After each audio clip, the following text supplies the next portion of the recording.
आज आपके साथ क्या बांटूं, तो आज का जो सभी जगह पे मोस्टली चर्चेस में प्रचार किया जा रहा होगा वही मैं भी आज आपके साथ बांटने जा रहा हूं। आइए हम निकाल लेंगे मरकुस रचित सुसमाचार, उसका 11 अध्याय, तो उसकी 1 से लेके 11 तक। मरकुस 11 का 1 से 11।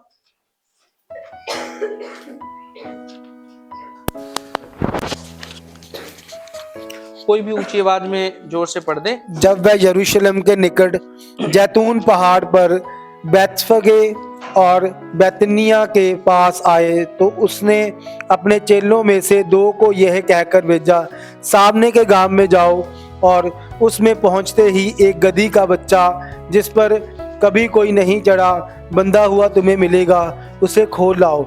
यदि तुमसे कोई पूछे यह क्यों करते हो तो कहना, प्रभु को इसका प्रयोजन है और वह शीघ्र उसे यहाँ भेज देगा। उन्होंने जाकर उस बच्चे को बाहर द्वार के पास चौक में बंधा हुआ पाया और खोलने लगे। उनमें से जो वहाँ खड़े थे कोई कोई कहने लगे, ये क्या करते हो, गदही के बच्चे को क्यों खोलते हो? जैसा यीशु ने कहा था वैसा ही उन्होंने उनसे कह दिया। तब लोगों ने उन्हें जाने दिया। उन्होंने बच्चे को यीशु के पास लाकर उस पर अपने कपड़े डाले और वह उस पर बैठ गया। तब बहुतों ने अपने कपड़े मार्ग में बिछाए और औरों ने खेतों में से डालियां काट काट कर फैला दी। जो उसके आगे आगे जाते और पीछे पीछे चले आते थे पुकार पुकार कर कहते जाते थे, होशना, धन्य है वह जो प्रभु के नाम से आता है, हमारे पिता दाऊद का राज्य जो आ रहा है, धन्य है, आकाश में होशना। वह यरूशलेम पहुंचकर मंदिर में आया और चारों ओर सब वस्तुओं को देखकर बारों के साथ बैतनिया गया क्योंकि सांझ हो गई थी। Praise the Lord, hallelujah, hallelujah. प्रभु के वचन के पढ़े जाने सुर जाने पे हम सभी को प्रभु आशीष दे।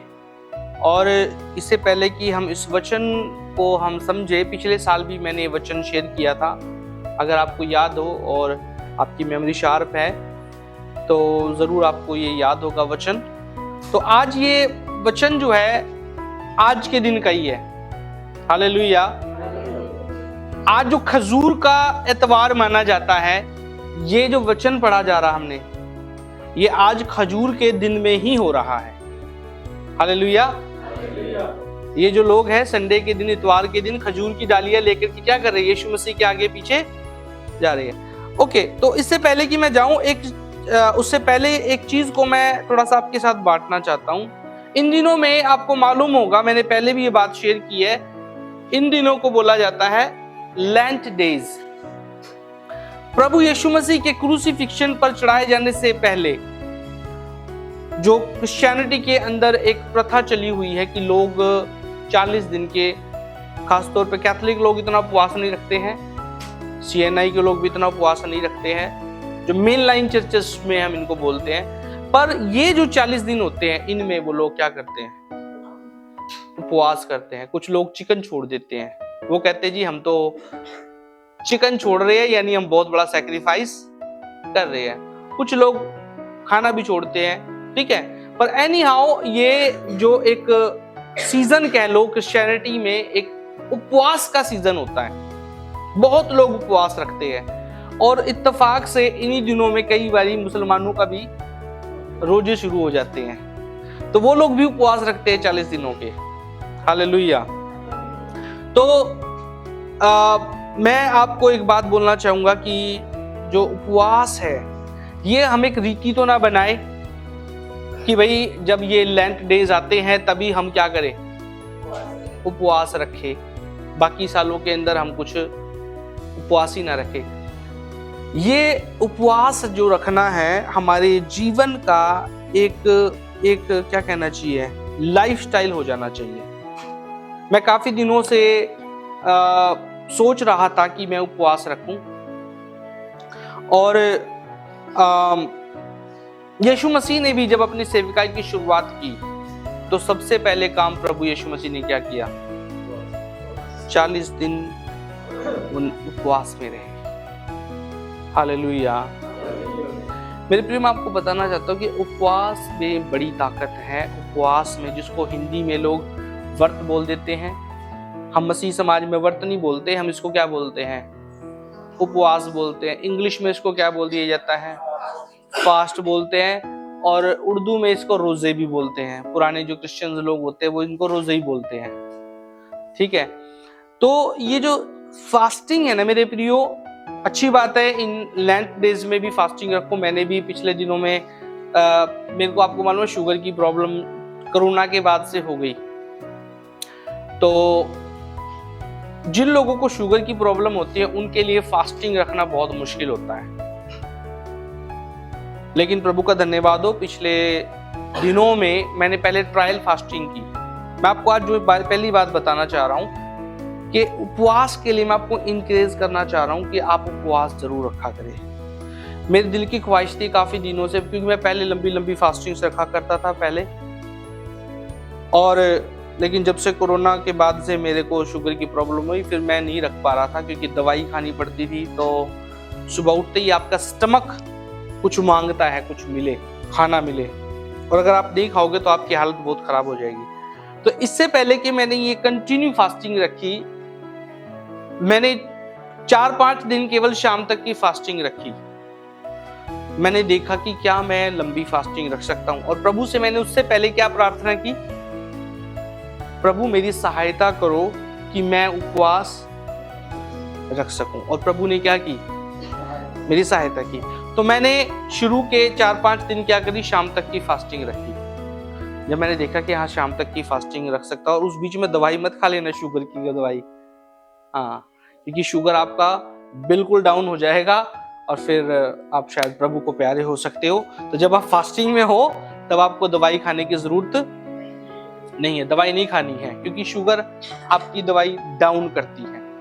तो प्रभु का धन्यवाद हो, 4-5 दिन मैंने ऐसे उपवास रखा, और पिछले 10-12 दिनों से मैं उपवास में हूं। और बीच में मैंने शाम को एक दिन खाना खाया 10 दिन के बाद। तो उस दिन मैं टेम्पटेशन में आ गया तो मैंने खाया, लेकिन मेरे विवेक में मैं गलत नहीं हूं, मैं अभी फिर कंटिन्यू आज से रखी है। और क्योंकि 10 दिन भी बिना खाए रहना मेरे लिए अभी बड़ी बात है। तो 10 दिन मैंने कुछ नहीं खाया, केवल चाय पर, दूध पर या जूस पर मैं रहा। लेकिन अभी मैंने परसों मैं इन लोगों को लेके गया था, तो मैंने इनके साथ खाना खा लिया और प्रभु ने मेरी सहायता की, ठीक है। तो अभी ये नेक्स्ट वीक तक दोबारा मेरी कंटिन्यू भी फास्टिंग रहेगी। तो अगर मैं शुगर के बावजूद भी कंटिन्यू फास्टिंग रख सकता हूं, तो आपको मैं इंकरेज करूंगा कि आप लोग भी जरूर से जरूर फास्टिंग रखा करो। बहनों की एक फ्राइडे की फास्टिंग प्रेयर होती है। फास्टिंग प्रेयर होती है ना? नहीं होती है। शुक्रवार की फास्टिंग प्रेयर या वुमेन प्रेयर होती है। तो आप अपने जीवन में उपवास एक जीवन का लाइफस्टाइल बना ले। और मैंने उपवास में ना वो काम होते हुए देखे हैं जो नॉर्मल प्रार्थना से नहीं होते हैं। आप अगर अपने जीवन में कहीं फंसे हुए हो, आपका कोई काम नहीं बन रहा है, आप उपवास रख करके प्रार्थना कीजिए, आपकी प्रार्थना का उत्तर जल्द आएगा। क्योंकि प्रार्थना जो है, मेरा टॉपिक उपवास नहीं है, लेकिन मैं आपको जस्ट इंकरेज करना चाह रहा हूं। उपवास मानो एक तेल का काम करती है। आपकी प्रार्थना में उपवास क्या करती है? तेल का काम करती है। जैसे कि कई बार मैंने आपको बताया, जब आप कुंडी लगाते हो दरवाजे की, कई बार टाइट हो जाती है ना? लेकिन जब आप उसमें थोड़ा सा ऑयल डालते हो तो क्या हो जाता है? स्मूथली चलने लगती है चीजें। जब आप उपवास करते हो तो उपवास करके आप परमेश्वर का हाथ तो नहीं मरोड़ सकते। परमेश्वर उपवास का रखा, दे दे अब तो मेरे को तू, हाथ तो नहीं मोड़ना, हाथ नहीं मोड़ सकते आप, जबरदस्ती तो नहीं कर सकते। लेकिन आप अपने आप को दीन और नम्र करते हैं, परमेश्वर के सामने आप उपवास रखते हैं। हालेलुया। तो मैं कहना चाहूंगा कि हफ्ते में कम से कम आप एक उपवास जरूर रखें। और ना केवल उपवास से आपकी आत्मा चंगी होती है। जब कभी आप अपने आत्मा में डाउन लेवल पे चले जाओ, मेरे जीवन में तो मैंने देखा, जब मैं कभी अपने आप को फील करता हूं मैं डाउन चला गया, मेरा आत्मिक स्तर नीचे है, तो मैं उपवास ये एक अच्छा तरीका है जिसमें मैं अपने आप को दोबारा से उस लेवल पे लेके आता हूँ। हालेलुया। और आप ज्यादा से ज्यादा और समय देते हो प्रार्थना में, वचन में। हालेलुया। तो मैं आपको इंकरेज करूंगा, आप उपवास जरूर रखा करें। हो सके तो महीने में 2 दिन भी रख सकते हो, हफ्ते में 1 दिन भी रखे। और किस दिन उपवास का टॉपिक होगा तो मैं इसमें और डिटेल में बताऊंगा। और जब आप उपवास रखते हो तो आपका शरीर भी चंगा होता है। आपको मालूम है, डॉक्टर्स बोलते हैं इवन खुद, आप जब खाना खाते रहते हो आपके शरीर को रेस्ट नहीं मिलता। आपके अंदर के जो ऑर्गन्स हैं उनको रेस्ट, वो कंटिन्यू काम कर रहे हैं, कंटिन्यू। पर जब आप खाना नहीं खा रहे हो तो आपके स्टमक को, आपके इंटरनल ऑर्गन्स को क्या मिलता है? थोड़ा रेस्ट मिलता है। और वो आपकी अंदर की प्रॉब्लम्स हील करते हैं। Hallelujah, hallelujah. तो मेरे प्रियो, ना केवल उपवास आपकी आत्मा के लिए अच्छा है, लेकिन आपके शरीर के लिए भी अच्छा है, शॉर्ट टर्म के लिए। लेकिन अगर आप लंबे उपवास रखते हो 40-40 दिन के, तो थोड़ा सोच समझ के रखना है। उसके लिए आपको थोड़ा सा शिक्षा भी लेनी है, ज्ञान भी लेना है कि कैसे लंबे उपवास रखने हैं। अगर आप खासतौर पे बीमार हो, दवाइयां खाते हो किसी चीज की, तो आपको खास तौर पे उपवास करने से पहले सलाह ले लेनी चाहिए पासवान से, ठीक है? क्योंकि वो आपको सही गाइड करेंगे कैसे आप उपवास रखें। हालेलुया। ओके, तो ये तो जस्ट मैंने आपको लेंथ डेज के बारे में बताया कि लोग 40-40 दिन का उपवास रखते हैं। कुछ लोग चिकन भी छोड़ देते हैं। हाँ, ये आप ऐसा भी कर सकते हो। देखो, उपवास में एक विचार अच्छा है। उपवास का मतलब पता क्या होता है? आप खाना छोड़ते हो। क्या उपवास का जो सिंपल मीनिंग है वो क्या है? अपनी इच्छा से आप खाने का त्याग कर देते हो, खाना नहीं खा रहे। परंतु केवल ये उपवास खाने का है, आप कुछ और चीजों को भी छोड़ सकते हो। कुछ लोग होते हैं जैसे कि चिकन छोड़ दिया, कुछ लोग कहते हैं उनके लिए वो सैक्रिफाइस है। आप हो सकता है फोन का उपवास भी कर सकते हो कि भी मैंने इतने दिन उपवास रखना, फोन नहीं देखना मुझे। हालेलुया। हाँ जी, फोन का उपवास किसी ने सुना है? हाँ जी, हालेलुया। आपकी क्या कमजोरी है, आप उसको छोड़ने के लिए प्रयास करो कि मैं इतने दिन ये चीज मैं नहीं करूंगा। शायद आपका मीठा खाने का ज्यादा वो होता है, मेरे जैसे व्यक्ति मीठा खाने वाले ज्यादा है, तो आपको मैं मीठा नहीं खाऊंगा इतने दिन, तो आप ये भी रख सकते हैं आप, ठीक है? ये जैसे एक विचार है आपके सामने। ओके, तो एनी हाउ अभी हम आगे बढ़ेंगे। यहाँ पर हम कहानी में क्या देख रहे हैं कि प्रभु यीशु मसीह अभी यरूशलेम में प्रवेश कर रही है। हालेलुया। यरूशलेम में यीशु मसीह पहले भी कई बार आए हैं, पर अब जब यीशु मसीह आ रहे हैं तो अब यहाँ पर इसके नेक्स्ट वीक में ही इनका क्रूसिफिक्शन भी होगा। प्रभु यीशु मसीह जब आ रहे हैं तो लोग यीशु मसीह को एक राजा के तौर पर क्या कर रहे हैं? एक्सेप्ट कर रहे हैं। क्योंकि यीशु मसीह ने क्या किया? बड़े बड़े चमत्कार किए, बड़े बड़े सामर्थ्य के काम किए, और लोग यीशु मसीह को एज ए मसाया स्वीकार कर रहे हैं। क्या कर रहे हैं? एक एज ए मसाया के तौर पर एक्सेप्ट कर रहे हैं। और मसाया, अगर आप इजराइल की कौम में जाओगे तो पुराने नियम के अंदर जब कभी इजरायली लोग किसी परेशानी में आए तो परमेश्वर उनको छुड़ाने वाले को दिया, जिसको इंग्लिश में ट्रांसलेट हुआ मसाया, अभिषिक्त किया हुआ या छुड़ाने वाला। हालेलुया। न्यायों की किताब पढ़ोगे तो न्यायों की किताब में वो पाप करते हैं, बंधुआई में चले जाते हैं, और परमेश्वर उनको दोबारा से एक छुड़ाने वाला दे देता है न्यायों की किताब के अंदर। तो अभी अगर आप इजराइल की पिक्चर को समझोगे तो इजराइल अभी रोम की गुलामी के अंदर है। किसकी गुलामी में है? रोम की गुलामी में है। अगर आप बाइबल पढ़ोगे तो बाइबल के अंदर 4 बड़े राज्यों ने राज किया। जब आप उत्पत्ति की किताब से पढ़ना शुरू करोगे तो आपको बेबीलोन का नाम सुनाई देगा, है ना? पढ़ा बाइबल आप लोगों ने? बेबीलोन एक बड़ा साम्राज्य हुआ, पर समय के हिसाब से साम्राज्य बदलते गए। बेबीलोन के बाद एक बड़ी पावर आई जिसको बोला गया फारस।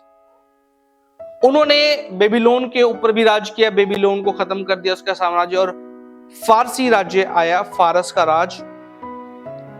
और उसके बाद फारस से भी बड़ा एक और राज्य आया जिसको बोलते हैं आरामियों का नहीं बोल रहा, इंग्लिश में बोलते हैं अरामियंस, अरामियंस, ठीक है, अरामियंस। तो अरामियंस लोगों ने राज्य किया पूरे वर्ल्ड में। उसके बाद एक और बड़ा साम्राज्य आया, वो रोम। तो पुराने समय में ऐसा होता रहा कि एक साम्राज्य पे दूसरा साम्राज्य, दूसरे साम्राज्य पे तीसरा साम्राज्य है, ठीक है। आज की सिचुएशन और उस समय की सिचुएशन बिल्कुल डिफरेंट है। राजा लोग युद्ध करने निकलते थे साल में, और वो युद्ध लड़ते थे, अपने साम्राज्य को बढ़ाया करते थे। अब तो सब लोग अपने अपने देशों के अंदर है, चाइना अपनी जगह पे, इंडिया है आज भी प्रॉब्लम, पर वो वैसा युद्ध वाला सिस्टम अभी नहीं है कि भी चलो भाई इसको जीतना है तो यहाँ अटैक कर दो। अभी समझ रहे हैं ना, क्योंकि अभी क्या बना हुआ है, संयुक्त राष्ट्र बना हुआ। अगर कोई किसी देश पर अटैक करेगा बिना किसी कारण के, तो वो सारे देश इकट्ठे होकर के उसका विरोध करेंगे। पर पुराने समय में ऐसा था, बड़ी ताकत क्या करती थी, अपने साम्राज्य को बढ़ाने के लिए दूसरे राज्य पर अटैक करती थी। तो अभी क्या है, जो इजराइल के लोग हैं, जो प्रभु के लोग हैं, किसकी गुलामी में हैं? बोलेंगे रोम की गुलामी में। रोम आज भी है। इटली जाते हैं ना, इटली की कैपिटल है क्या? रोम। पर पुराने समय में जो रोम था वो एक पूरा देश था। क्या था? समय के हिसाब से चीजें चेंज हो जाती है। अगर आप कुछ समय पहले ही जाओगे तो पाकिस्तान भारत का एक, बांग्लादेश भारत का एक, समझ रहे आप? तो चीजों के हिसाब से, समय के हिसाब से चीजें चेंज हो जाती है। तो अभी भी रोम है, वो इटली है पर। हालेलुया। तो रोमी जो शासन था वो बड़े क्रूर लोग थे। तो अभी ये लोग गुलामी के अंदर है, इजराइल के लोग। मतलब ये जेल में तो बंद नहीं है, पर ये सरकार को एक बहुत बड़ा टैक्स देते हैं। अगर आप अपने इतिहास में हम लोग जाएंगे, आज से ज्यादा पुरानी की बात नहीं है, 70-75 साल पहले हम किसकी गुलामी में थे? हम सारे जेल में तो बंद नहीं थे, हमारे बाप दादे क्या थे? गुलामी में थे। उनको आजादी वैसी नहीं थी जैसी आज हमें आजादी है, पर आज भी गुलामी में है। आज की सरकारें फिर दोबारा गुलाम बनाने की कोशिश कर रही है। हालेलुया। पर जो मैं आपको बात बताना चाह रहा हूं, आप समझ रहे हैं ना कि रोम की गुलामी में है ये लोग। ये पूरे तरीके से स्वतंत्र लोग नहीं है। तो इन्होंने पुराने समय में इन्होंने देखा था कि जब जब हमारे लोगों पर अटैक हुआ तो परमेश्वर ने कोई छुड़ाने वाले को भेजा। इसको पीछे ले जाओ, मेरा माइंड डिस्टर्ब ना करो। कि परमेश्वर ने किसको भेजा? छुड़ाने वाले को भेजा, एक मसाया को भेजा। तो परमेश्वर ने पुराने नियम के अंदर ही भविष्यवाणी की थी एक मसाया की। अगर आप बाइबल पढ़ेंगे, जकरिया की किताब निकालेंगे, उसका 9 अध्याय और 9वीं आयत को पढ़ेंगे।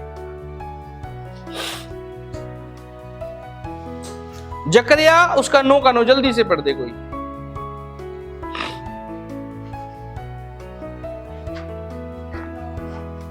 नो का नो।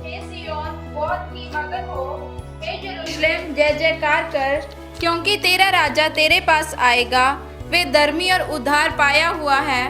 वे दीन है और गधे पर वरन गधी के बच्चे पर चढ़ा हुआ आएगा। हालेलुया।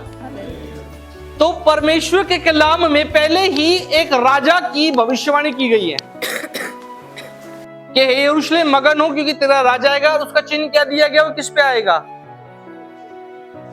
गधी के बच्चे पर बैठ करके आएगा। और यही मसाया है जो इनके लोगों को क्या करेगा? छुड़ाएगा। हालेलुया। अब यीशु मसीह ने क्या किया है?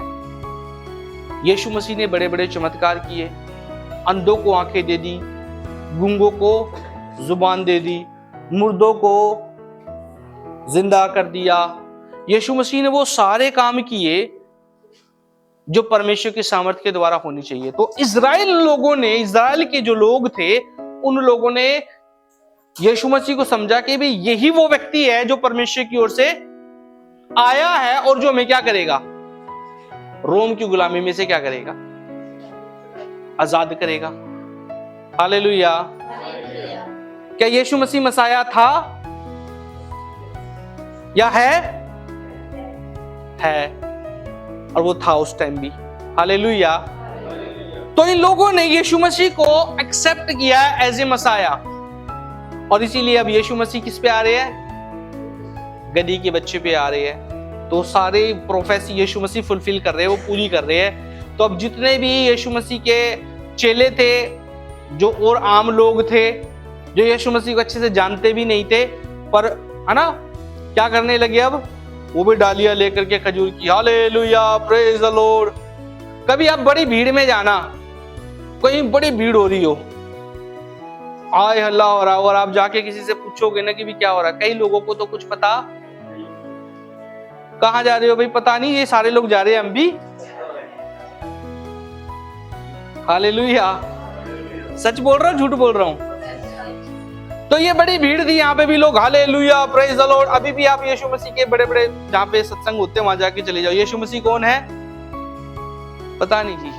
क्यों आए हो भाई? मेरे वो आए थे, फलाने आए थे, ढिमकाने आए थे, मैं तो उनके साथ। ऐसी बड़ी भीड़ यीशु मसीह के पीछे लगी हुई है। यीशु मसीह गधे के बच्चे के ऊपर बैठे हुए, गधे के ऊपर बैठे हुए हैं, और लोग अपने कपड़े निकाल रहे हैं और फैला रहे हैं, और ये किसका स्वागत कर रहे हैं? राजा का स्वागत कर रहे हैं। Hallelujah, hallelujah, hallelujah. तो जो पहली बात मैं आपके साथ शेयर करना चाहता वो है कि यीशु का स्वागत करने वालों में से बहुत लोग यीशु के जगत में आने के मुख्य उद्देश्यों को समझने में असफल रहे। यीशु मसीह के आने के उद्देश्य को लोग समझने में असफल रहे, फेल रहे। हालेलुया। वापस आजिए, अब ध्यान से सुनिए। ये लोग क्या सोच रहे थे कि भी एक पावरफुल व्यक्ति आ गया है, हम आम बंदे तो लड़ नहीं सकते, अब ये हमारा स्पाइडरमैन आ गया है, ये सुपरमैन आ गया है, हमारा ये शक्तिमान आ गया है, हमारे पास तो ताकत नहीं है पर इसके पास ताकत है, ये लड़ेगा रोम की ताकत से। सॉरी। इन लोगों की सोच में क्या है? ये किससे छुटकारा देगा इनको? ध्यान से इधर वापस आ जाइए, सारे राजे। इन लोगों की सोच में जो भी हालेलुया प्रेज द लॉर्ड कर रहे हैं, खजूर की डालियां ले रहे हैं, अभी थोड़े समय बाद ही कहेंगे क्रूस पे चढ़ाओ। अभी देखना, थोड़े समय बाद शुक्रवार को देखेंगे हम। इन लोगों की नजर में यीशु मसीह एक शक्तिमान है, बस शक्तिमान, घूम करके कहीं भी पहुंच गया। कि यीशु मसीह ने चमत्कार किए। पानी पी लो। तो यीशु मसीह इस जगत में आए, वो राजा है,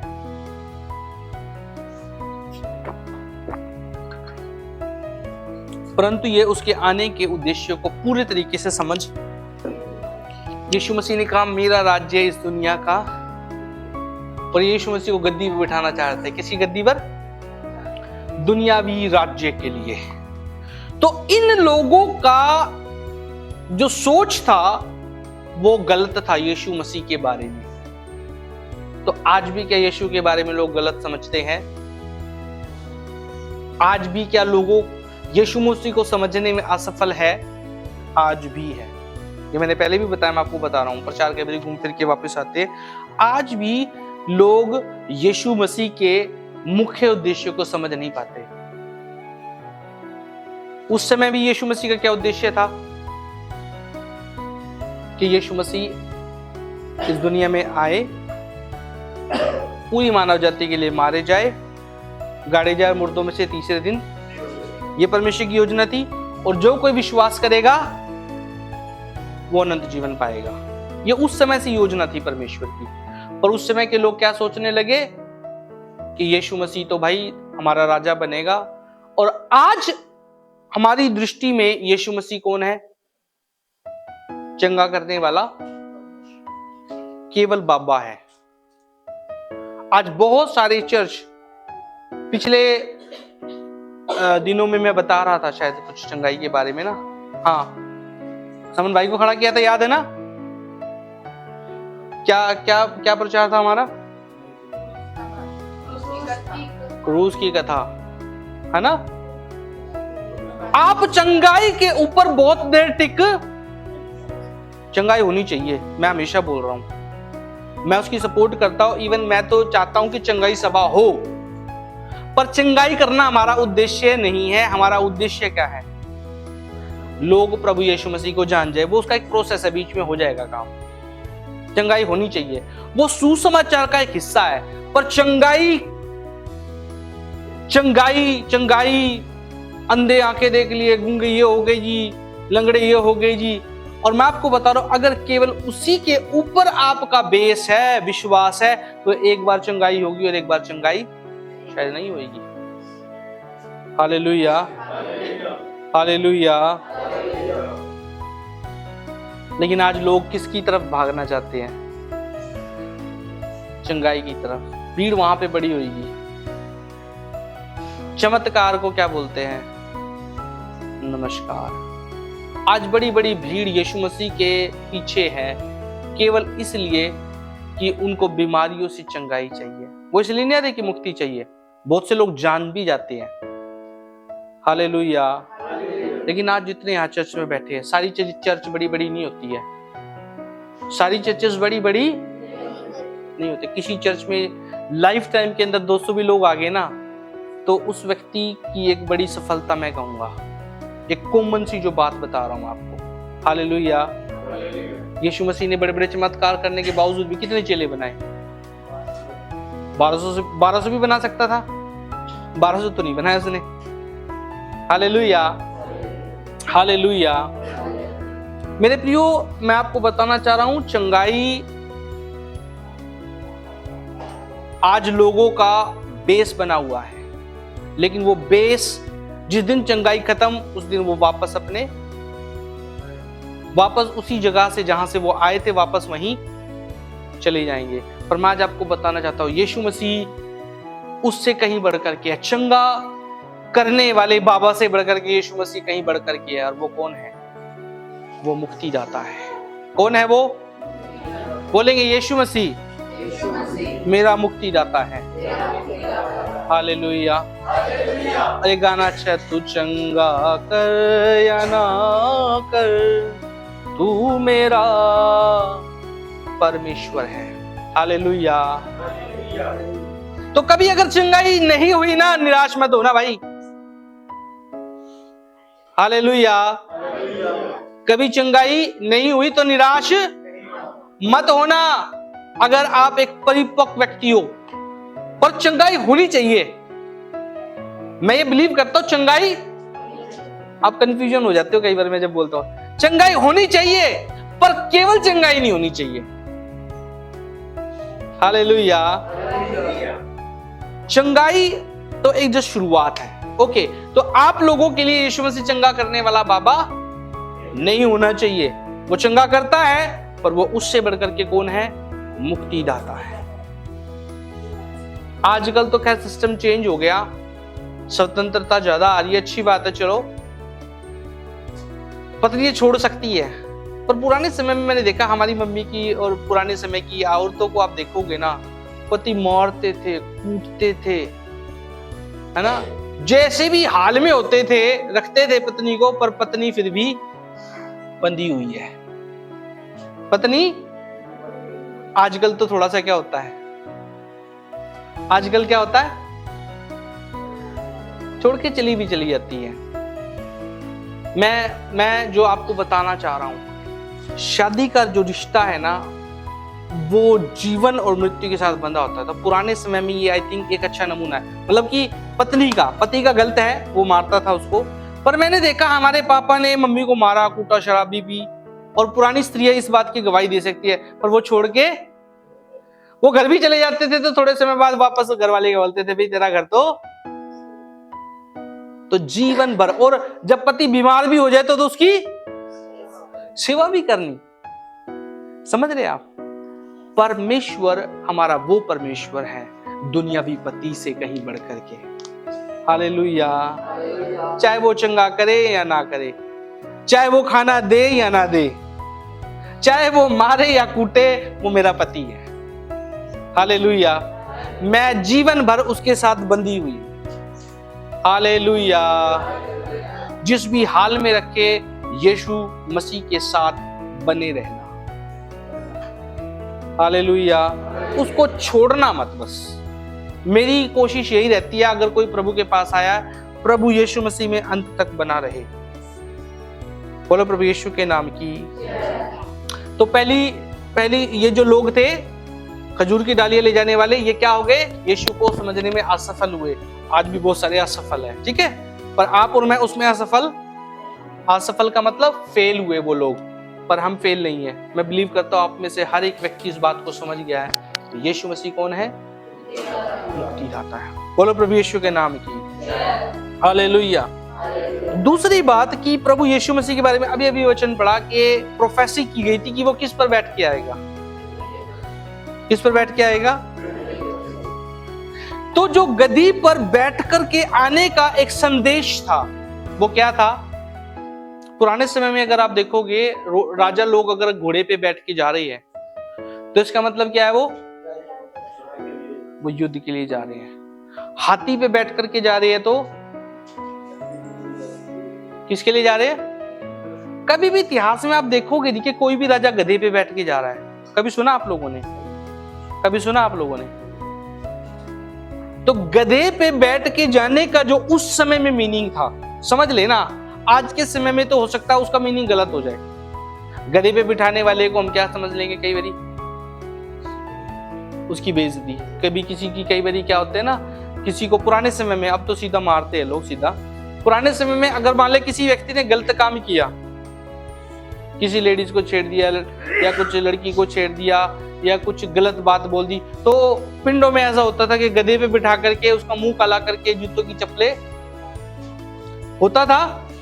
अभी ये कम होना लगे हैं। पहली बात तो गधे खत्म हो गए, गधे ही नहीं दिखते।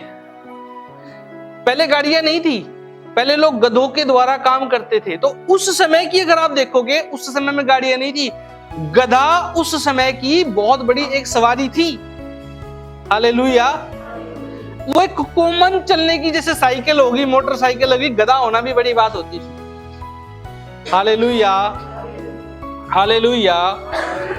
तो गधे पे बैठ करके जाने का मतलब ये है कि मैं लड़ाई करने, मैं वो राजा हूं जो मैं तलवार चलाने, मैं गला काटने, मैं आया हूं तो किस लिए आया हूं?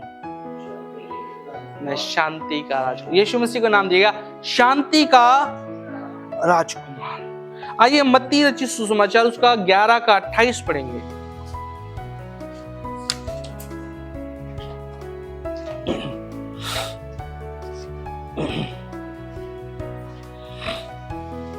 जल्दी से, मत्ती 11 का 28। हे सब परिश्रम करने वालों और बोझ से दबे हुए लोगों, मेरे पास आओ, मैं तुम्हें विश्राम दूंगा। हालेलुया। ये वो राजा है जो तलवार चलाने नहीं आया, जो लड़ाई करने, लेकिन आपको शांति देने आया। ये शांति का राजकुमार है। ये लड़ाई का राजकुमार नहीं है, ये किसका है? शांति का राजकुमार है। हालेलुया। तो यीशु मसीह शांति का राजकुमार है। और जो कोई वास्तविकता में सच्ची मुच्ची यीशु को जान जाता है, उसके जीवन में ना अपार शांति आ जाती है। 24 साल पहले मैं जब बाइबल स्कूल में गया, मेरे जीवन में कोई चमत्कार नहीं हुआ बड़ा। बहुत से लोगों की गवाहियां होती है चंगाई की, कि भाई उनके जीवन में बीमारी थी। बहुत सारी ऐसी गवाहियां आप मिलोगे, उनके जीवन में बीमारी थी, दुष्टात्माएं थी, निकल गई और विश्वास कर लिया। पर मेरी लाइफ में ऐसा कुछ भी, मैं बाइबल स्कूल गया, बचपन से जो मैं करता आ रहा था, पूजा पाठ सब कुछ करता आ रहा था, पर मेरे मन में कोई शांति, क्योंकि जो मुक्ति थी, जो उद्धार था, वो जलेबी की तरह बिल्कुल सीधा था, है ना? जलेबी सीधी होती है ना। मुक्ति पाने के लिए क्या करना? अच्छे कर्म करी जाओ, यही सुनते थे ना हम, क्योंकि क्या था, सच्चाई हमारे पास। अच्छे कर्म करोगे तो कहां पहुंचोगे? नहीं, स्वर्ग नहीं जाओगे, अगला जन्म मिलेगा, अच्छा जन्म मिलेगा तुम्हें। अब मैं सोचता, उस समय तो पता नहीं था, अरे भाई इंसान हूं मैं, इससे अच्छा जन्म किसका हो सकता? कीड़ी का हो सकता है, मकोड़े का हो सकता है, गधे घोड़े का हो सकता है। कई बार हम कह देते पंछी कितने अच्छे, उड़ के कहीं भी चले जाते हैं, पर मैं आपको बता रहा हूं, दुनिया में सबसे बेस्ट अगर कोई जन्म मिला है किसी को तो मनुष्य का मिला है। और पहले क्या था?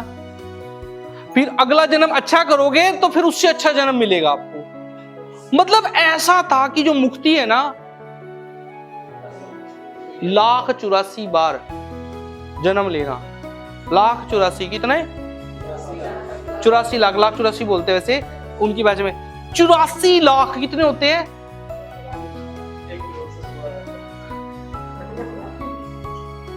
84 लाख जन्म लोगे, और वो भी जब अच्छे कर्म करोगे तो कहां पहुंचोगे? हालेलुया। तो क्या आपको लगता है कि इतने अच्छे कर्म किए होंगे आपने, अगर आपको उस फिलॉसफी के हिसाब से भी चले तो आप स्वर्ग मिलता आपको?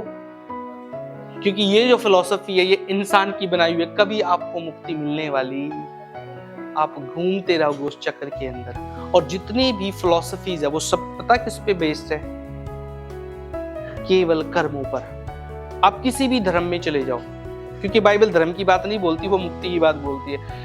सब धर्म किस पे बेस्ड है? अच्छे कर्म करो तो कहां पहुंचोगे, इसलिए लोग अच्छे कर्म करते हैं। पर बाइबल पता क्या बोलती है?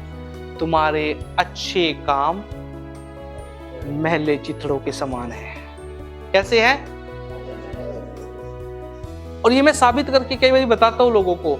अगर आपने 4 मौसमी ली, फ्रेश मौसमी, और 1 सड़ी हुई ले ली कीड़े वाली, 4 मौसमी में 1 सड़ी हुई डाल दी, तो कैसी बनेगी वो मौसमी का जूस?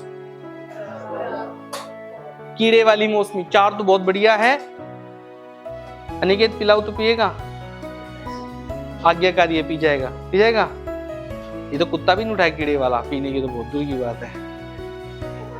हालेलुया।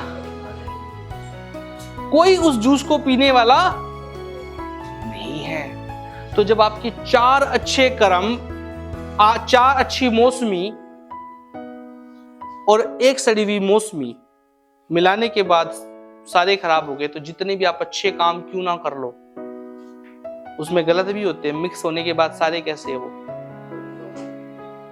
मैं कितना ही धार्मिक व्यक्ति हूं, बहुत अच्छा संत महापुरुष जिसको लोग पूजते हैं, लोग कहते हैं, है ना, लेकिन 3 पाप तो फिर भी होते हैं, सुबह, दोपहर, शाम। और वो पाप शायद पब्लिकली ना हो, पर इंसान, परमेश्वर जानता होगा उस पाप को। हालेलुया। क्योंकि हम में से कोई भी परफेक्ट, और अगर इंसान 70 साल जिएगा तो कितने पाप हो जाएंगे? 1 साल में लगभग अगर 3 पाप आप करते तो 1000 पाप 1 साल में। 70 साल जिए तो, हाँ जी, तो वो 70,000 पाप, या 50 साल जिए तो 50,000 पाप। उन लाखों अच्छे कामों के अंदर जो आपने के मिलाओगे तो सारे कैसे होंगे? आप स्वर्ग को कमा नहीं सकते, स्वर्ग को अपने आप से प्राप्त खरीद नहीं सकते। लिखा हुआ है इफिसियों की पत्री 2:8 में कि विश्वास के द्वारा। कैसे? और विश्वास में एक और चीज जुड़ी है, अनुग्रह। विश्वास के द्वारा अनुग्रह ही से तुम्हारा, और ये तुम्हारी ओर से नहीं है, वरन परमेश्वर का क्या है? ये वरदान है। और कोई कामों पे भी घमंड ना करे कि मैंने कामों से प्राप्त कर लिया है। एक बार पढ़ देंगे इफिसियों 2:8, पढ़ दीजिए। समझ रहे मेरी बातें सारे? इफिसियों 2:8 जल्दी पढ़ दीजिए। क्योंकि विश्वास के द्वारा अनुग्रह से ही उद्धार, तुम्हारा उद्धार हुआ है। हाँ। और ये तुम्हारी ओर से नहीं, वरन परमेश्वर का दान है। हाँ, आगे, और न कर्मों के कारण और ना ऐसा कर्मों के कारण ऐसा ना हो कि कोई घमंड करे। कोई घमंड करे। ये जो स्वर्ग है ना, ये जो मुक्ति आपको मिल गई है, जो मुझे मिल गई, जिसको हम क्लेम करते हैं, ये कर्मों से नहीं है। आपके कर्म करने से आपको मुक्ति कभी भी नहीं मिलेगी। पर इसका मतलब तो कुछ लोग बोलेंगे भाई अब तो बढ़िया हो गया, अब कर्म करने की जरूरत ही, जो मर्जी करी जाओ। नहीं, देखो दोनों चीजों में फर्क है। ध्यान से सुनना इधर मेरी बात को, थोड़ी सी टेक्निकल बात है। दुनिया के लोग अच्छे काम कर रहे हैं, किस लिए? दुनिया के जितने भी लोग हैं वो अच्छे काम कर रहे हैं, किस लिए? कि स्वर्ग को प्राप्त कर ले, मुक्ति को प्राप्त कर ले। ध्यान से सुनना, दुनिया के जो लोग काम कर रहे हैं किस लिए कर रहे हैं? कि अच्छे काम करेंगे तो मुक्ति मिलेगी। अब आप आगे मसीह लोग, आप भी अच्छे काम कर रहे हो, बाइबल भी बोलते अच्छे काम करो, पर आपके अच्छे कामों में उनके अच्छे कामों में क्या फर्क है? आप अच्छे काम अब इसलिए कर रहे हो स्वर्ग मुक्ति पाने के लिए नहीं, क्योंकि आपको स्वर्ग मिल गया है, आपका नाम वहां पे रजिस्टर्ड हो चुका है। पर अब ये काम तो आपको इसलिए करने हैं क्योंकि परमेश्वर ने कहा है कि तुम्हारे भले काम। आइए हम पढ़ लेंगे मत्ती रचित सुसमाचार, उसका 5 अध्याय निकालेंगे। मत्ती रचित सुसमाचार, हमें भले काम क्यों करने हैं? अब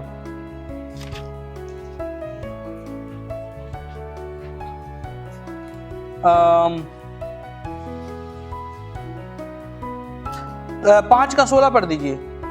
उसी प्रकार तुम्हारा उजाला मनुष्यों के सामने चमके कि वे तुम्हारे भले कामों को देखकर तुम्हारे पिता की जो स्वर्ग में है बड़ाई करें। हालेलुया। अब आपको भले काम किस लिए करने हैं? ताकि आप जो परमेश्वर के बच्चे बन गए हो, जब आप अच्छे काम करोगे तो उस अच्छे काम करने से किसकी बड़ाई होगी? परमेश्वर की बड़ाई होगी। पर उससे आपको मुक्ति मिलने वाली नहीं है। हालेलुया। ये कभी डीपली है, याकूब की पत्री पढ़ोगे, मैं कई बार शुरू में कंफ्यूज होता था, वहां पे लिखा हुआ कि विश्वास कर्म के बिना अधूरा है। अब इसका मतलब ये भी नहीं है कि मैंने केवल विश्वास कर लिया और कर्म नहीं कर रहा मैं, तो वो विश्वास मरा हुआ है। मान लो मैं पहले कोई व्यक्ति व्यभिचार में फंसा हुआ था, शराबे पीता था, मारकूट करता था, पर अब उसने कहने को विश्वास कर लिया है, अभी भी फंसा हुआ है, तो असलियत में उसने अभी तक पूरे तरीके से विश्वास, जो विश्वास कर लेगा वो अपने कर्म से दिखाएगा। समझ रहे आप लोग? क्योंकि आपका कर्म आपके विश्वास को प्रकट करेगा। Hallelujah, hallelujah. समझ रहे हो मैं क्या कहना चाह रहा हूं? पर जब आप अच्छे काम करोगे उस बीच में आपसे गलत भी होंगे। आपके अंदर 100% श्योरिटी है, मैंने विश्वास कर लिया, मन से विश्वास कर लिया। कुछ तो जुबान से करते हैं, मन से विश्वास कर लिया, जीभ से अंगीकार कर लिया, आपका नाम स्वर्ग में लिखा जा चुका है। अब आप अच्छे काम करने लगते हो, और उसमें बुरे भी, आपसे बुरे भी, तो आपका उद्धार खत्म हो जाएगा? नहीं, क्योंकि आपके पास एक ऐसा महायाजक है जो आपके लिए प्रायश्चित करता रहता है। हालेलुया। क्योंकि जब हमसे गलती हो जाती है और हम पश्चाताप करते हैं, प्रभु मुझसे गलती हो गई, तो प्रभु हमें क्या कर देता है? उसके लहू के द्वारा धो करके हमें साफ कर देता है।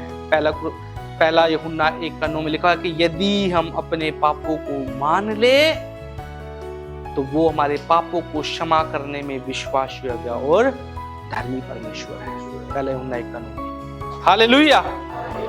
बोलो प्रभु यीशु के नाम की। तो वो शांति का जो राजकुमार है, मैं आपके साथ बात कर रहा था, वो हमें शांति देने वाला परमेश्वर है। वो आपके जीवन को शांति से भर देगा। और मैं प्रभु को नहीं जानता था 24 साल पहले, पर जब मैंने सच्चाई को जाना, क्या एक ही परमेश्वर है, एक ही, बहुत सारे नहीं है, एक ही परमेश्वर है, तो मैंने उस एक परमेश्वर को मान लिया। हालेलुया। उस एक परमेश्वर को मान लिया। और जिस दिन मैंने दिल से माना, क्योंकि वो सच्चाई कौन जानता है अंदर की? वो सच्चाई, परमेश्वर तो जानते हैं सब कुछ, वो सच्चाई आपके अंदर है। जिस दिन अगर आपने प्रभु यीशु मसीह को सच्चाई में जाना, आपके अंदर वो एक अजीब सी शांति आ गई होगी। आ गई? मैंने 42 दिन का कोर्स किया था, वो शांति मेरी लाइफ में आ गई। हालेलुया। क्या आपकी लाइफ में शांति आई? अगर नहीं आई तो कुछ गड़बड़ है। और ये शांति पता कैसी होगी? आपकी लाइफ में परेशानियां भी होगी, दुख भी होंगे, पीड़ाएं भी होगी, पर वो शांति एक अपार शांति होगी जो शब्दों से बयान कई बारी नहीं होगी। समझ रहे आप लोग? Hallelujah, hallelujah.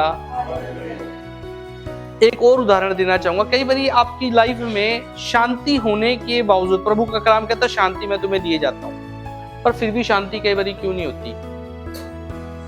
उसका एक रीजन और बताना चाहता हूं। कई बारी हम लोग अपनी शांति को खुद पाना नहीं चाहते।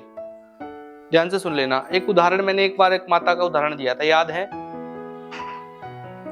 एक बुजुर्ग माता थी, एक बुजुर्ग औरत थी, और वो एक बड़ी गठड़ी को लेके जा रही थी सर के ऊपर। ध्यान से सुनिए सारे लोग, वो गठड़ी को लेकर के जा रही थी। गठड़ी को लेकर के जाना बहुत मुश्किल काम था, बहुत भारी थी। और जाते जाते जाते जाते एक तांगे वाला वहां से गुजर रहा था। उसने देखा यार बुजुर्ग माता है बेचारी, मैं इसकी हेल्प कर देता हूँ। उसने क्या किया, उसको बिठा लिया। माता जी चलो तांगे पे बैठ जाओ। चलो माता जी ने बैठ गई, क्योंकि वो भी उधर ही जा रहा था और वो भी उधर ही जा रहे थे। वो जब बैठ गई माता जी, तो थोड़ी देर बाद उनको आवाज आई तांगे वाले को कराहने की, जैसे पेन में कोई है, दर्द में कोई है। उसने पीछे मुड़ के देखा तो क्या देखा? माता जी टांगे के ऊपर बैठी हुई है, परंतु गठड़ी को अभी भी सर पे लेके बैठी हुई है। कई बारी आप और मैं मसीह लोग भी ऐसे ही होते हैं। तांगे में प्रभु यीशु मसीह के बैठ गया। प्रभु ने कहा मेरे पास आ जाओ, मैं अपनी शांति तुम्हें दिए जाता हूं। सुना था हाँ प्रभु शांति देने वाला, आ गए। प्रभु कहता बैठ जाओ, विश्वास कर लो मुझ पर। विश्वास कर लिया प्रभु मैंने तो। प्रभु कहता कि ठीक है मैं तुम्हें अपनी शांति दूंगा, पर हम कहते हैं प्रभु बैठ तो गया, पर ये गठड़ी नहीं देने वाला मैं, ये तो मैं ही रखूंगा। हालेलुया। और वो जो लोग होते हैं वो अपनी लाइफ के अंदर वैसे ही कराहट में रहते हैं, चाहे तांगे में बैठ जाए। तांगे वाले ने क्यों बिठाया था उसको? कि वो गठड़ी किस पे रख दे? तांगे पे रख दे, और वो आराम से क्या हो जाए। हालेलुया। आपके मेरी लाइफ में कई बारी अशांति इसलिए होती है क्योंकि वो गठड़ी हम लेके पहले चल रहे हो रहते, अब तांगे में बैठ गए तो अभी भी लेके चल रहे हैं। प्रभु के ऊपर रख दो, छोड़ दो। जहां आपका काम हो सकता है ना, वहां तो आप थोड़ी सी टेंशन करो। टेंशन की बात बोल रहा हूं, आप सोचो विचारो। पर कुछ जगहों पे हम बेकार में चिंताओं में फंसे रहते हैं, अशांति में, है ना, जिसपे हमारा कंट्रोल भी नहीं है। प्रभु पे छोड़ दो। प्रभु मैं तो तेरे ऊपर छोड़ रहा हूं। खुशी के साथ रहो, आनंद के साथ रहो, खाओ पियो, मगन रहो, आनंदित रहो। हालेलुया। और बाकी काम प्रभु पर, वो आपके लिए बड़े बड़े काम करेगा फिर। हालेलुया। और मैं ये भी नहीं कह रहा कि जहां आपको काम करना वहां करना है, पर जो चिंताएं हैं, फिक्र हैं, वो प्रभु पर डाल दो। हालेलुया। बोलो प्रभु यीशु के नाम की। और वो आपको शांति से क्या कर देगा। मैंने 24 साल पहले वो शांति को पाया। हालेलुया। और वो शांति मुझ में अभी भी है। Praise the Lord. वो शांति का राजकुमार है। जल्दी से हम आगे बढ़ेंगे। और दूसरी जो बात मैं आपको बताना चाह रहा हूं, तीसरी बात, पहली बात मैंने क्या बताई कि लोग यीशु को समझने में असफल हुए, यीशु कहने में। दूसरी, यीशु शांति का राजकुमार है। तीसरी बात मैं आपसे बताना चाह रहा हूं, एक्चुअली चौथी है, पहली मैंने उपवास के बारे में बताया था। चौथी बात है कि प्रभु यीशु मसीह ने जब वो गए तो प्रभु यीशु मसीह ने क्या बोला अपने चेलों को कि जाओ और अमुक नगर में जाकर के वहां पे तुम्हें गधी का बच्चा मिलेगा। गधी का बच्चा मतलब गधी, गधा ही कह लो। डोंकी का बच्चा कौन होगा? इंसान का बच्चा। आम भाषा में। तो जाओ, वहां पे तुम्हें क्या मिलेगा, एक गधे का बच्चा मिलेगा जिसमें कोई बैठा नहीं है, बस उसका यही है नया का मतलब। वो गए और प्रभु यीशु ने एक बात बोली, वो बंधा मिलेगा और जब तुम उसको खोलोगे तो तुम्हें लोग कोई रोकेंगे, कुछ लोग पूछेंगे कि भी कहाँ लेके जा रहे हो, तो क्या कह देना इसको, प्रभु को इसका प्रयोजन है। शब्द थोड़ा सा मुश्किल है। प्रभु को उस गधे की क्या है, आवश्यकता भी मुश्किल है, प्रभु को उसकी जरूरत है। हालेलुया। और वो लोग तुम्हें क्या कर देंगे, हालेलुया, हालेलुया। आज मैं आपको एक छोटी सी बात बोलना चाह रहा हूं। मैंने ये बात बोली और आपको भी चाहता हूं, प्रभु मुझे अपना गधा बना दे। बोल सकते हैं? दिल से बोले। ये प्रचार बाहर जाएगा तो लोग कहेंगे पास्टर साहब तो गधे बनाने वाले प्रचार करते हैं, पर ये सच बात है। अगर आप प्रभु यीशु मसीह का गधा बन जाएंगे ना, तो प्रभु यीशु मसीह के बड़े बड़े काम आपकी लाइफ में होंगे। हालेलुया। प्रभु यीशु मसीह को ऐसे गधों की जरूरत है। गधे की अगर आप सच में देखो तो कोई खूबी होती है ऐसी, गधे के अंदर कोई क्या खूबी है। हम कई जानवरों को देखते हैं, कुत्ते की क्या खूबी होती है, कुत्ते घर में रखते हैं।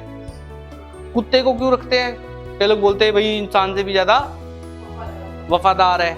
कुत्ते को लोग रखते हैं, बिल्ली को लोग रखते हैं, है ना, तोते को घर में लोग रखते हैं। ये जानवरों को लोग रखते हैं। गधे को कोई रखता है पालतू के तौर पर? किस लिए रखते हैं? हाँ, गधे की अगर आप उसकी एक पहचान समझ लो, आज भी गधा यूज होता है। कब होता वो यूज? रेयाना, पंजाबी में क्या बोलता है? रेयाना ना, पंजाबी का शब्द रेयाना, खोते दा। ये शब्द आम सा है ना पंजाब में। कई बार कह देते जिसको समझ में नहीं आती है, ओ खोते दे पुत्रा इधर नु आ जा। ये एक ऐसा नेगेटिव गधे का उदाहरण है। यानी गधे के पास कोई दिमाग, गधे के पास बुद्धि नहीं है, यानी वो एक रिजेक्टेड है। जिस व्यक्ति को ये कहना है गधा है, खोता है, इसमें तो है ही नहीं है, ये तो डफर है ना। गधा वो व्यक्ति है, कोई एजुकेशन उसके पास, बस एक चीज है, गधा बोझा उठा के चलता है। एक बार गधे ने थोड़ा ज्ञान, थोड़ी सी बुद्धि चलाने की कोशिश की थी। गधे की कहानी सुनी है किसी ने? बुद्धि चलाने की कोशिश की, कौन सी? बाद में डंडे भी लगे हैं उसको, है ना। चलो वो वाली कहानी दूसरी हो जाएगी, चलो बता देता फिर भी। वो कहानी में क्या होता है कि गधा ना, उसका मालिक था, वो सामान लेके जाता था जब भी, तो गधा जो है ना, पानी, नदी होती थी, नदी से जब पार होके जाता था ना, तो गधा क्या करता था कि नमक होता था पानी के अंदर, जब भारी होता था तो नमक को क्या करता था, डुबकी लगा देता था, बैठ जाता था जानबूझ के, तो सारा नमक पानी में पिघल और उसका वजन हल्का हो जाता था। तो गधा बड़ा खुश होता था। मालिक बड़ा परेशान कि यार गधा तो ना चालाकी चल रहा है। तो अब की बार गधे के ऊपर मालिक ने रख दी क्या, कोटन रख दी। तो गधा बड़ा खुश कि यार आज तो वजन बहुत ही कम है। गधे ने थोड़ा दिमाग चलाया और जब वो पहुंचा पानी के अंदर, वही काम उसने किया, फिर नीचे डूब गया। तो अब हल्की होने की वजह से क्या हो गया, वो भारी हो गया। कह रहा ये क्या हो गया भाई। अब मालिक ने कहा चल, उसके लगाया धड़ाक। तो उसके बाद से गधा क्या हो गया, सीधा हुआ, चालाकी नहीं चली उसने। ओके, तो जो मैं आपको बता रहा, गधे का जो उपमा यूज किया जाता है, मूर्ख के तौर पर यूज की जाती है। आज मैं आपको एक बात बोलना चाहता हूं, प्रभु को ऐसे मूर्खों की जरूरत है। प्रभु को ऐसे गधों की जरूरत है जो रिजेक्टेड है। आप में से कितने लोग बहुत बुद्धिमान हैं? कहते हो मैं बहुत बुद्धिमान हूं, मैंने PhD की हुई है। कोई है यहाँ? कोई है? बहुत मैंने MBBS की हुई है। ऐसे लोग चर्च में बहुत कम मिलेंगे। बहुत ज्ञानी ध्यानी लोग, वो सारे कहाँ हैं? चर्च से बाहर है। सारे मूर्ख लोग, बीमार लोग, रिजेक्टेड लोग सारे कहाँ हैं? परेशानियों से भरे हुए लोग कहाँ हैं? और प्रभु को ऐसे ही लोगों की जरूरत है। हालेलुया। जब आप दुनिया में जाओगे ना, कंपनियां जब सेलेक्ट करती है तो किसको सेलेक्ट करेगी? जब आप जाओगे कंपनी में अपना बायोडाटा लेकर के, तो सबसे ज्यादा पहले सेलेक्ट किसको करेगी? जो सबसे ज्यादा ज्ञानी ध्यानी हो, ज्यादा पढ़ा लिखा हो, ज्यादा इंटेलिजेंट हो, उसको क्या कर लेगी? प्रभु की कंपनी में एक रिक्वायरमेंट है ऐसे गधों की जिनको कुछ नहीं आता। वो कहां जाए? प्रभु के पास आ जाए। प्रभु ने तैयार करता है। और मैं नहीं कह रहा, पहला कुरिन्थियों पढ़िए, पहला कुरिन्थियों 1 का 27-28 निकाल लिए। पहला कुरिन्थियों 1 का 27 और 28 पढ़िए, क्या लिखा है? परंतु परमेश्वर ने जगत के मूर्खों को चुन लिया है। हाँ जी, प्रभु ने जगत के मूर्खों को, अभी क्या कह रहे थे हम? गधे को कौन क्या बोलते हम? हाँ, सब गधों को चुन लिया प्रभु ने। हाँ, ज्ञानवानों को लज्जित करे, ज्ञानवानों को लज्जित करे। और परमेश्वर ने जगत के निर्बलों को चुन लिया है। परमेश्वर ने जगत के निर्बलों को, जिनके पास कुछ नहीं है, अपने आप को असहाय समझते हैं, निर्बल समझते हैं, उनको चुन लिया कि बलवानों को लज्जित करे, कि बलवानों को लज्जित करे। हाँ, और परमेश्वर ने जगत के नीचों और तुच्छों को, परमेश्वर ने जगत के नीचों को, तुच्छों को, जो समाज में भी कोई उनका रुतबा नहीं है, उनको प्रभु ने क्या कर लिया है? चुन लिया है। वरन जो है भी नहीं, वरन जो है भी नहीं, लिस्ट में आते भी नहीं। हाँ जी, उनको भी चुन लिया। लिस्ट में किनका नाम नहीं होता? देखो, आप वोट दे रहे हो, वोट देते हो ना, आप लोगों के घर है, किराए वालों के भी, पर कुछ लोग ऐसे भी है जिनका कोई खाते में कोई लेना देना। वो कौन होते हैं? जो भिखारी होंगे ना, जो आज यहां कल वहां, उनका वोटर कार्ड भी वो कुछ है ही दुनिया की नजर में, सरकार की नजर में। सच बता रहा हूं मैं, वो लोग है पर नहीं है दुनिया की नजर में। उनके डिटेल में ढूंढेंगे जी, फलाना फलाना व्यक्ति ये यहाँ पाया गया, डिटेल में उनका कोई रिकॉर्ड, कोई ऐसे व्यक्ति नहीं है। जो ऐसे लोग है भी नहीं, प्रभु ने ऐसे लोगों को चुन लिया है। Hallelujah, hallelujah. आपको मालूम है, प्रभु किसी को भी आप में से इस्तेमाल कर सकता है। आप शायद ये कहते हो ना कि मेरे को तो कुछ नहीं आता, मैं तो पढ़ा लिखा नहीं हूं, मैं तो पढ़ी लिखी। प्रभु उसको इस्तेमाल कर सकता है। और कई बार चर्च में ऐसा भी होता है, जो थोड़ा सा पढ़ा लिख लेता है ना, और जो उससे कम पढ़ा लिखा था उसको मूर्ख समझता है। और कई बार क्या सोचता है वो, या कई बार क्या सोचती है, ये लेडीज भी हो सकती है और जेंट्स भी हो सकता है, इसका तो कुछ भी पता, मैं हूं इंटेलिजेंट। और आपको नहीं पता, प्रभु किसी को भी इस्तेमाल कर सकता है। जिसको बोलना नहीं आता ना, मूसा को नहीं बोलना आता था। मूसा कैसा था? हकलाता था, तोतला था, बोलना नहीं आता था, हकलाने वाला था। हालेलुया। प्रभु ने उसी को इस्तेमाल कर लिया। अगर प्रभु ऐसे गधों को यूज कर सकता है, वो आपको और मुझे भी यूज कर सकता। क्या कर सकता है? परमेश्वर कर सकता है। उसके लिए बस आपको क्वालिफिकेशन की जरूरत नहीं है। लेकिन एक बात तो बताऊंगा, प्रभु मूर्ख रहने भी नहीं देता हमेशा। हाँ जी, क्या अब आप सोचो मूर्ख थे, जिंदगी भर मूर्ख बने रहे? नहीं, प्रभु आपको तराशता है। क्या करता है? प्रभु आपको तराशता है। पतरस अनपढ़ था, जब पतरस ने प्रचार किया ना, 3000 लोगों ने विश्वास किया। तो फरीसी सदूकी वो लोग पढ़े लिखे थे, उन्होंने ज्ञान ध्यान प्राप्त किया था। तो वो कहते यार इसके पास कहां से ज्ञान हो गया? तो अंगूठा टेक व्यक्ति था, ये कैसी बातें कर रहा है, इसको कहां से ज्ञान?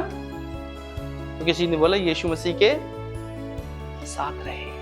Hallelujah, hallelujah. जिस व्यक्ति ने इस बाइबल को अपने जीवन का हिस्सा बना लिया, परमेश्वर की दृष्टि में वो सबसे बुद्धिमान व्यक्ति है। हालेलुया। स्वर्ग की नजर में वो सबसे बुद्धिमान व्यक्ति है। आपने जीवन का चुनाव किया। Hallelujah, hallelujah. चाहे समाज में आपका रुतबा हो या ना हो, चाहे घर के हालात गरीबी में हो या जैसे भी हो, अगर आपने प्रभु को चुन लिया है, बहुत अच्छा चुनाव किया, और प्रभु आपको इस्तेमाल कर सकता है। और प्रभु को ऐसे गधों की जरूरत है, मैं आपको बता रहा हूं। हाँ जी, प्रभु को ऐसे गधों की जरूरत है। क्या आप वो गधा बनना चाहेंगे? Hallelujah, hallelujah. पर एक नेगेटिव उदाहरण और देना चाहूंगा। कलीसिया में ना कई बारी जब आपकी वंश बढ़ने लगता है, आगे बढ़, प्रभु बहुत ब्लेसिंग देता है, हम परमेश्वर को पता क्या देते हैं? हम क्या देते हैं प्रभु को? बेकार। एक उदाहरण दे रहा हूं। एक व्यक्ति था, उसके 4 बच्चे हुए। कितने? तो जो सबसे इंटेलिजेंट था, उसने बोला मैं इसको साइंटिस्ट बनाऊंगा। क्या? साइंटिस्ट बनाऊंगा। एक और था, उसने बोला मैं इसको क्या बनाऊंगा? इसको डॉक्टर बनाऊंगा। हैं? एक और लड़की थी, वो भी शार्प थी, उसने बोला इसको मैं इंजीनियर बनाऊंगा। तो क्या बन गए? Scientist, doctor, 3। चौथा बच्चा, उसने कहा इसको तो कुछ नहीं पता है, तो मूर्ख है, इसको पास्टर बनाऊंगा मैं। Hallelujah, hallelujah. जब परमेश्वर हमें केवल ब्लेस करने लगता है, तो हम कई बार पता है परमेश्वर को वही चीज देते हैं जो बिल्कुल बेकार चीज होती है। हालेलुया। ध्यान से सुनना, मैं इसके साथ ऐड कर रहा हूं। एक बार एक उदाहरण मेरे को याद आ गया, देने के ऊपर। वैसे वो एक बार कलीसिया में 3 या 4 प्रकार के लोग मिलते हैं। कौन से? 3 या 4 प्रकार के लोग, मैं वो बता रहा हूं जो मुझे याद आएगा। तो देने की बात है। उसने कहा कि मैं प्रभु को पता कैसे देता हूं? उसने कहा कि मैं एक लाइन बना लेता हूं, 2 लाइन, एक इधर बना ली और मैं ऊपर पैसे फेंकता हूं, और जो तो इस लाइन में आ गया वो तो मेरा, जो उस लाइन में चला गया वो, और ये लाइन मैं अपने हिसाब से दूरी तय कर सकता हूं। वो चाहे तो यहां अपनी लाइन खींच ली और दूसरी लाइन, तो जो मेरे पास आया इस लाइन में वो मेरा, और जो उस तरफ वो प्रभु का। अच्छा, दूसरा बोलता मैंने भी एक मेरा भी एक तरीका बनाया हुआ। मैं ना एक गोल दायरा बनाता हूं। क्या? गोल दायरा बनाता हूं, और गोल दायरे में मैं अपने हिसाब से बना सकता हूं, छोटा या बड़ा, कितना बनाना है। जब मैं फेंकता हूं, जो तो गोल दायरे में आ गया वो तो परमेश्वर का, और जो बाहर आ गया तो गोल दायरा वो छोटा सा भी बना सकता है अपने हिसाब से। वो कहता मैं डिसाइड करता हूं कि कितना बड़ा गोल दायरा। तो तीसरा भी सुन रहा होता, कहता कि मैं भी करता हूं, परमेश्वर को देता हूं। और मैं कैसे करता हूं? मैं पैसे लेता हूं और ऊपर फेंक देता हूं, और कहता हूं प्रभु जो आपका वो आप ले लेना, जो मेरा होगा वो मैं नीचे आ जाएगा।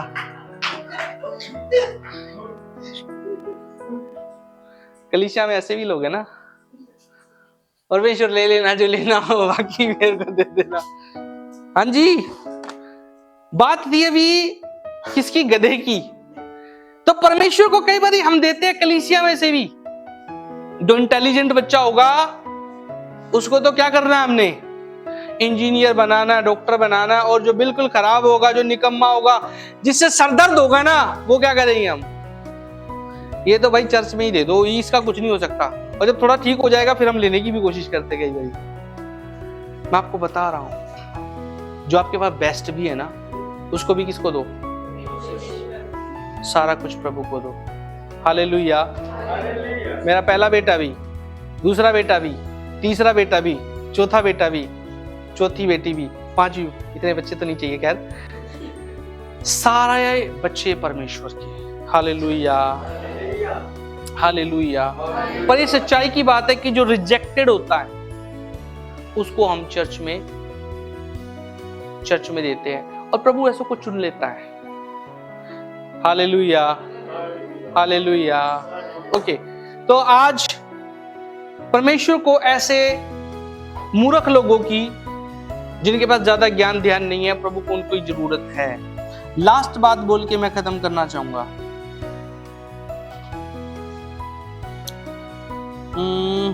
एक बात और, हाँ, कि प्रभु ने जब उस गधे पर बैठा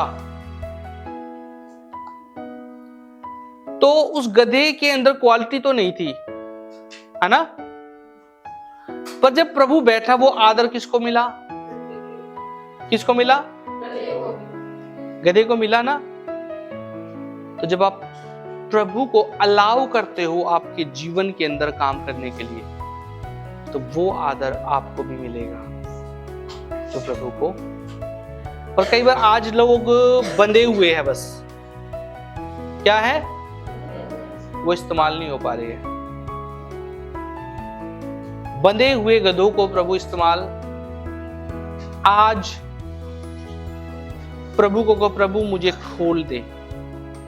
जिन बंधनों में मैं बंधा हूं, जिन बंधनों में बंधी हूं, मुझे खोल दे और अपने कार्य के लिए। गधे तो बहुत सारे हैं पर बंधे हुए हैं। बंधे हुए गधे को प्रभु इस्तेमाल, प्रभु से प्रार्थना करे, प्रभु मैं गधा हूं, मुझे इस्तेमाल करे, मुझे पहले खोल दे। क्या कर? खोल दे। और उसके बाद जब गधा आ जाता, दुलत्ती मारेगा, तो प्रभु उस गधे पे बैठ नहीं सकता। दुलत्ती वाले गधे को परमेश्वर इस्तेमाल, जो गधा कहता है प्रभु जी आइए, आप मेरे राजा हो, मुझ पे बैठिए, प्रभु उस पर विराजमान होते हैं। जबरदस्ती वाले गधे पे नहीं बैठते प्रभु। अगर आप जबरदस्ती सेवा वाले व्यक्ति होंगे, जबरदस्ती आपसे करवाई जाएगी, वो सेवा में ब्लेसिंग, जो सेवा स्वेच्छा से होगी, दीनता के साथ होगी, परमेश्वर उसमें ब्लेसिंग देगा। Hallelujah, hallelujah.